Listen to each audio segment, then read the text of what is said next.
আপনাদের জামাতের আগের অবস্থান বা যে যদি এই অবস্থান কথা জানতে চাই যে শহীদ বেদিতে ফুল দেওয়া এটা কি ইসলামিক নাকি অন ইসলামিক, আগের অবস্থানটা ঠিক ছিল নাকি বর্তমান অবস্থানটা ঠিক? ব্যারিস্টার শরীফ কবির। ধন্যবাদ আপনাকে।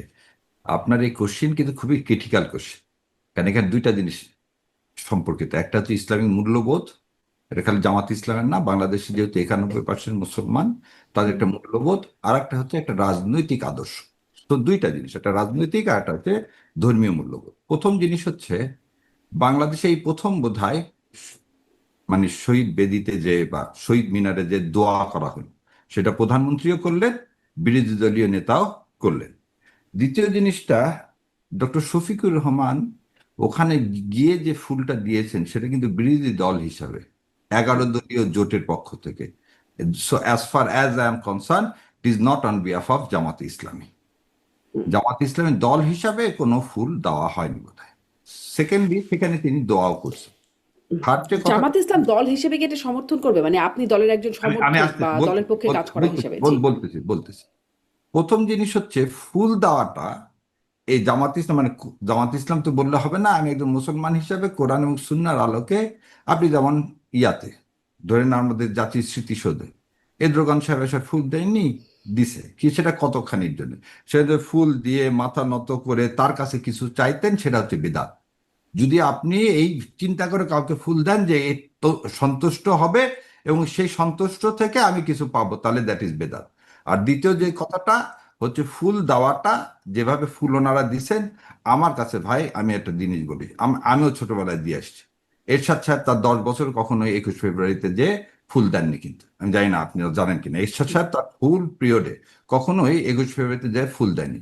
আজিমপুর গোরস্থানে যে মানে আমির জামাত দোয়াও করে এসছেন, এবারে দোয়াও হয়েছে। সো একটা রাষ্ট্রীয় কালচারের অনুযায়ী যদি উনি দিয়ে থাকেন, তাহলে আমি এটা সমর্থন করি, কিন্তু রাষ্ট্রীয় কালচারের বাইরে যে উনি দেননি, এর জন্য আমি সাধুবাদ জানাই। দিলে আমি ভাই একজন মুসলমান, আমি এটা সমর্থন করবো না। এটা আমার একদম পার্সোনাল আবার কথা বলতেছি, যে আমি 21 ফেব্রুয়ারিতে যারা দিছে সেটাকে আমরা ধারণ করতে হবে। এবং এই শহীদ মিনারটা কিসের একটা, এটা হচ্ছে বাংলা ভাষার, এটার জন্য কিন্তু আপনি যে ব্যাখ্যাটা দিলেন তাইলে আবার কেন বললেন যে সমর্থন করবেন না? কারণ আপনি তো বলছেন যে আমি যদি ওখানে গিয়ে কিছু চাই, ফুল দিয়ে সেটার বিনিময়ে কিছু আমি একটা ওটা চাই, ওটা বললাম সেটা তো যে কেউ, হ্যাঁ, তাহলে সেটা কেউ তো কেউ করতে করে পারে, নাই, তাহলে সেটা তো কখনোই কারোরই কোনো করে নেই। এটা সমস্যা নাই, নিয়ে তাহলে কেন সমর্থন এটা করবেন নিয়ে না? তর্ক করার কোনো হ্যাঁ। অবকাশ নেই। এবং এই জন্য আমি বললাম যে আপনি বললেন না যে চেঞ্জ করা, শিফট করা না, এটা এক্সপ্লেন করে উনি দিছেন, সেই কারণে আমি এটাকে সমর্থন করি। কিন্তু এটাকে যদি অন্যভাবে যদি দেখার সুযোগ করা হয়, তাহলে সেটাকে আমি সমর্থন করবো না।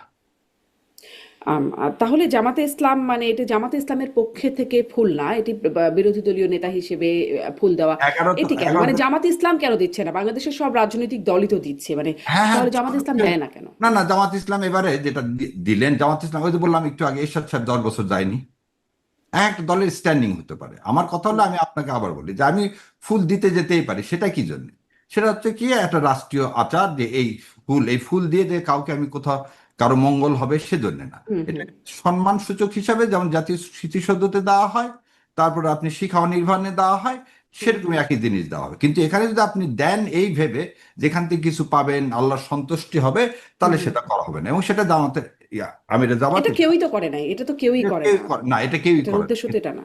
এর উদ্দেশ্য এটা না, এটার উদ্দেশ্য, এবং এই কারণেই এইখানে এই পর্যন্ত করাটা বোধহয় ঠিক আছে। আচ্ছা, তার মানে জামাতে ইসলাম দল হিসেবে এটি করতে পারে।